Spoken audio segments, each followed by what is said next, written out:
तो जैसा कि हमने लास्ट एपिसोड के अंदर देखा था, लिनियो को जिंदा देखते के साथ ही सभी लोग जो होते हैं वो भागना शुरू करते थे और चिल्लाते हुए बोलते हैं कि ये तो जिंदा है, जल्दी से भागो और अपनी जान बचाओ। और अब उन लोगों को भागता हुआ देखकर जो लिनियो होता है वो चिल्लाते हुए सभी लोगों से बोलता है कि अगर यहाँ पर कोई भी जो है वो मेरी पावर को आजमाना चाहता है तो उसे पूरी छूट है, वो आकर मेरी पावर को आजमा सकता है। जो सुनते के साथ ही लॉर्ड हाउटियान जो होता है वो बोलता है कि ठीक है, अब जो ये मैटर है इसे यहीं पर ही ख़त्म करते हैं, क्योंकि यहाँ पर सबसे ज़्यादा इंपॉर्टेंट चीज़ जो है वो मीटिंग है, ताकि हम लोग जो है वो ब्लैक डिजास्टर के बारे में बात कर सके। और इतना बोलते के साथ ही वो चर्च लीडर से बोलता है कि मास्टर, मुझे लगता है कि अब यही सही टाइम है, आपको जो सिचुएशन है उसके बारे में सभी लोगों को बताना चाहिए। जो सुनते के साथ ही चर्च लीडर जो होता है वो सभी लोगों को बताता है कि जो बुद्धा है उसने मैसेज जो है वो सेंड किया है, और उसने बताया है कि जो बाउंड्री सी है वहाँ पर एक अजीब सी चीज़ जो है वो देखने के लिए मिली है, जिसे कि उसने ब्लैक डिजास्टर बताया है, जो कि मिलियन साल के अंदर पूरे वर्ल्ड के अंदर छा जाएगी। और ये ब्लैक डिजास्टर चीज़ जो है वो इतनी ज़्यादा ख़तरनाक होने वाली है कि ये पूरी लाइफ को पूरी तरह से ख़त्म कर देगी। और अब चर्च लीडर की इस बात को सुनने के बाद में जो फिफ्थ यूनिवर्स की गॉड किंग होती है वो उनसे बोलती है कि क्या आप बता सकते हो कि आखिर ये ब्लैक डिजास्टर चीज़ क्या है।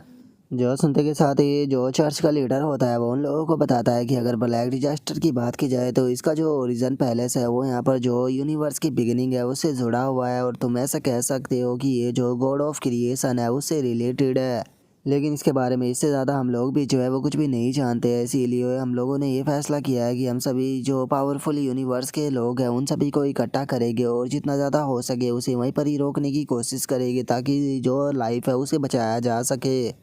और उसके इतना बोलते के साथ ही जो डीमन एंड सिस्टर होता है वो भी वहाँ पर आ जाता है, वहाँ पर आते हुए बोलता है कि अगर बात की जाए हमारे फर्स्ट यूनिवर्स की, तो हमारा फर्स्ट यूनिवर्स जो है वो इस ब्लैक डिजास्टर को सप्रेस करने के लिए बहुत ही पहले बहुत बड़ी कीमत जो है वो दे चुका है।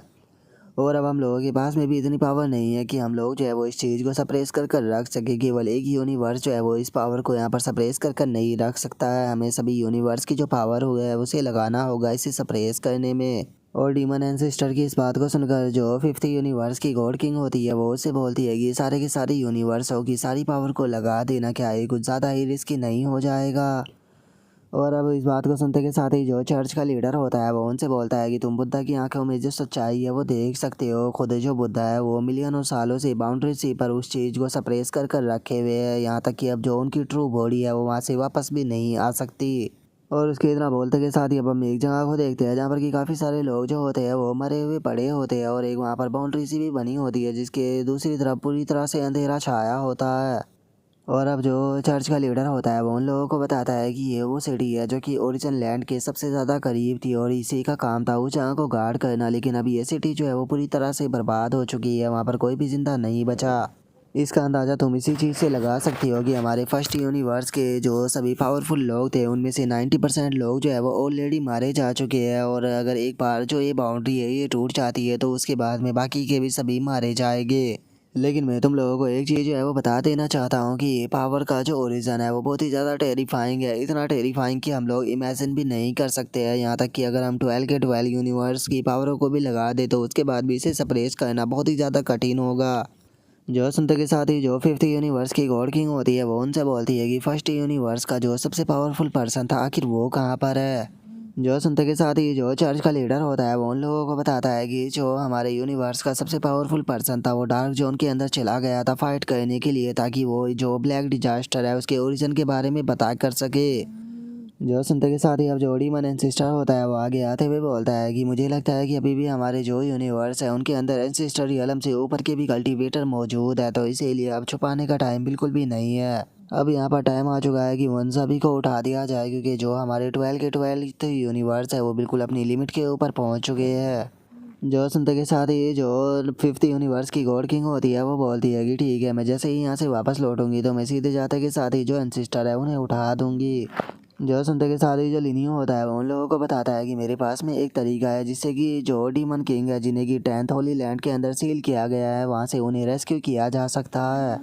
जो सुनते के साथ ही जो वहाँ पर एक और गॉड किंग होता है वो बोलता है कि ऐसे तुम्हारा जो आइडिया है वो काफ़ी ज़्यादा अच्छा है, लेकिन ऐसा भी हो सकता है कि जो डीमन किंग है उन्हें जैसे ही हम लोग आज़ाद कराए हुए लोग जो है वो अपने शब्दों से पीछे हट जाए, क्योंकि हो सकता है कि वे लोग जो है वो हमसे नफरत करते हो, ऐसा भी हो सकता है कि वे हमें ही मारना शुरू कर दे। जो सुनते के साथ ही वो डोंगबिन जो होता है वो बोलता है कि वैसे भी तो हम लोगों के पास में बचने का कोई भी चांस नहीं है, तो अगर हम लोगों को यहाँ पर मरना ही है तो क्यों ना यहाँ पर थोड़ा रिस्क लिया जाए।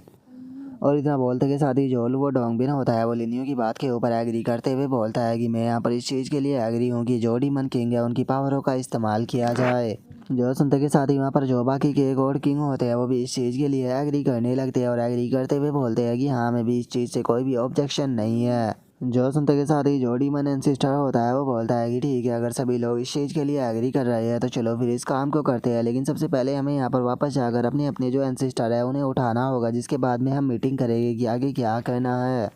और उसके इतना बोलते के साथ ही अब हमारा विलिनियो के ऊपर आ जाता है जो कि किसी जगह पर मौजूद होता है यूकिंग के साथ में, और वो बोलता है कि मैंने नहीं सोचा था कि मुझे यहाँ पर अर्थ पर जाने का मौका मिलेगा, तो चलो वहाँ पर चलने की तैयारियाँ करते हैं। जो सुनते के साथ ही जो यूकिंग होती है वो लिनियो से बोलती है कि मैंने जो गॉड किंग है उस पर ब्रेक थ्रू कर लिया है, और गॉड किंग रियलम पर ब्रेक थ्रू करने के बाद में सच बताओ तो मुझे मेरी बॉडी जो है वो बहुत ही ज़्यादा सॉफ्ट लग रही है।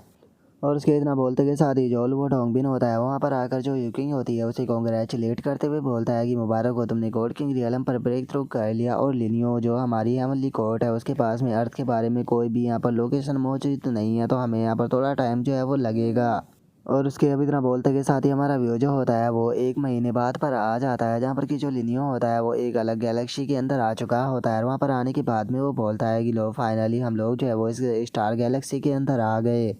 लेकिन सच में ये स्टार गैलेक्सी जो है वो जैसा मैंने इमेजिन किया था उससे काफ़ी ज़्यादा अलग है। और लिनियो के इतना बोलते के साथ ही हम देखते हैं कि स्पेस में काफ़ी सारी बिल्डिंगें जो होती है वो टूटे हुए घूम रही होती है, जिसे देखते के साथ ही वो डोंगबिन जो होता है वो हैरान होते हुए बोलता है कि 1 मिनट, ये तो एंशिएंट हेवन का रिमेन है। एंशिएंट बुक्स के मुताबिक जो हेवन है उसका असली वर्ल्ड का ओरिजिन वो नहीं है, बल्कि उसका असली वर्ल्ड का ओरिजिन ये है। मैंने ये नहीं सोचा था कि ये कभी भी यहाँ पर होगा। जो सुनते के साथ ही जो यूकिंग होती है वो भी उस जगह को देखने लगती है, और उस जगह को देखते हुए बोलती है कि इस जगह को देखकर ऐसा लगता है कि ये जगह जो है वो वहाँ पर काफ़ी बड़ी वॉर जो है वो हुई होगी, और वो उस वॉर के कारण ही ये जगह जो है वो बर्बाद हुई है। जो सुनते के साथ ही जो लिनियो होता है वो बोलता है कि जो अर्थ है वो इसी के बीच में है, तो चलो फिर अर्थ पर चल कर देखते हैं कि आखिर जो अर्थ है वो इस टाइम पर कैसी है। और इतना बोलते के साथ ही अब जो लिनियो होता है वो अपनी फ्लाइंग शिप जो होती है उसे लेकर आगे बढ़ना शुरू कर देता है, लेकिन तभी उसे वहाँ पर कोई ओरा महसूस होता है, जिसे महसूस कर लुओ डोंगबिन जो होता है वो बोलता है कि ओरा कितना ज़्यादा टेरिफाइंग है, क्या यही ओरिजिन है ब्लैक डिजास्टर का। जो सुनते के साथ ही जो लिनियो होता है वो बोलता है कि मुझे लगता है कि इस सोलर सिस्टम के अंदर कोई ग्रेट सीक्रेट जो है वो छुपा हुआ है, तो इसीलिए हमें आगे चलना चाहिए ताकि हमें पता लग सके कि आखिर यहाँ पर क्या सीक्रेट है। और इतना बोलते के साथ ही वे लोग जो होते हैं वो मार्स के पास में आ जाते हैं, और मार्स के पास में आते हुए बोलते हैं कि 1 मिनट, ये तो मार्स है लेकिन वहाँ पर कुछ और भी नज़र आ रहा है। और उनके इतना बोलते के साथ ही उन्हें वहाँ पर एक बना हुआ प्लेटफॉर्म जो होता है वो नज़र आता है, और उस प्लेटफॉर्म को देखने के बाद में वे चिल्लाते हुए बोलते हैं कि इस प्लेटफॉर्म के अंदर से जो हो रहा निकल रहा है वो तो एंसेस्टर रियलम से भी ऊपर का है, लेकिन इस तरह की चीज़ आखिर यहाँ पर कैसे हो सकती है।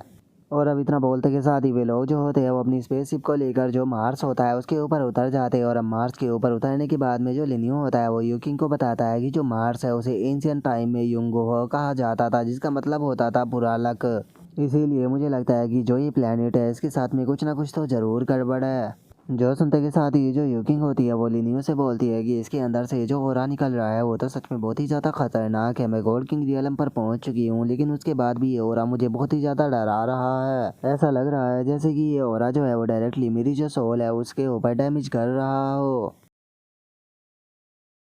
और अब यूकिंग के इतना बोलते के साथ ही हमारा आज का एपिसोड जो होता है वो यहीं पर ही कंप्लीट हो जाता है। तो नेक्स्ट एपिसोड के अंदर देखें कि आगे क्या होता है। अगर आप लोगों को वीडियो अच्छी लगी हो तो लाइक करना, चैनल को सब्सक्राइब करना। मैं मिलता हूँ नेक्स्ट एपिसोड में, तब तक के लिए बाय बाय गाइस।